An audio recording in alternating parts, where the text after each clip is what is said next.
நம்ப வச்சு இப்படி கழுத்த அறுத்திருக்கியே, நீ எல்லாம் ஒரு மனுஷனா? எங்க வீட்டு பொண்ணு உன்னை எவ்வளவு நம்பியிருப்பா? அந்த நம்பிக்கைக்கு நீ காட்டுற விசுவாசம் இதுதானா? இதுக்கு மேல நிச்சயதார்த்தம் நடக்க வேணாம் ஜனாமா.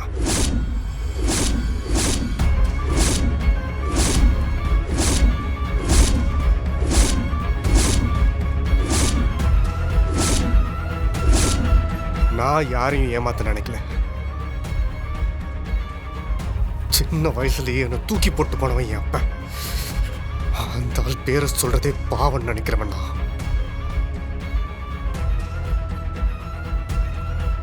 அந்த ஆள் எங்க வாழ்க்கையில பண்ணிட்டு போன டேமேஜை சரி பண்றதுக்கே எங்க அம்மாவுக்கு 25 வருஷம் ஆச்சு.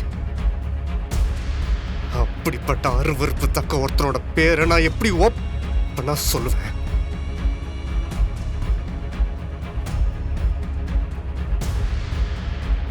ஜனாமா, நீங்க அந்த ஆளோட சம்பந்தப்பட்டவங்கன்னு தெரிஞ்சிருந்தா நான் உங்க பக்கமே வந்திருக்க மாட்டேன்.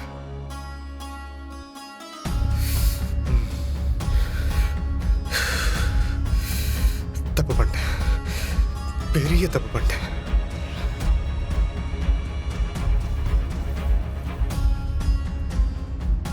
வர்ஷினி, சாரி வர்ஷினி,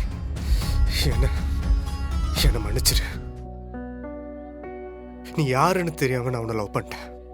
நல்லதோ கெட்டதோ என் அப்பா உன் குடும்பத்தோட ஏதோ ஒரு வகையில் தொடர்புல இருக்கான். அவன் மூச்சு காத்து கூட என் மேல படக்கூடாதுன்னு வாழ்றேன்.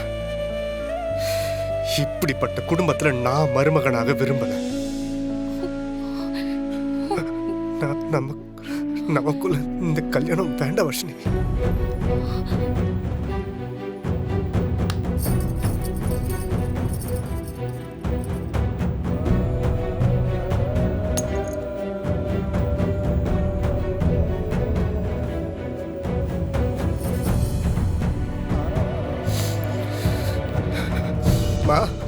கிளம்பலாம்.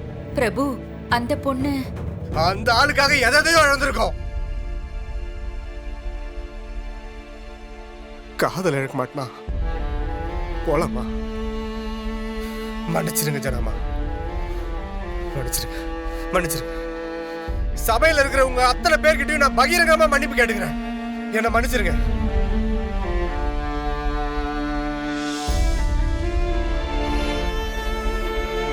சிபி, எனக்கு இது எதுவுமே தெரியாது.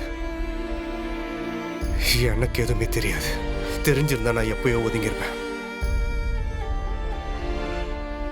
சாரி. வாமா போலாம்.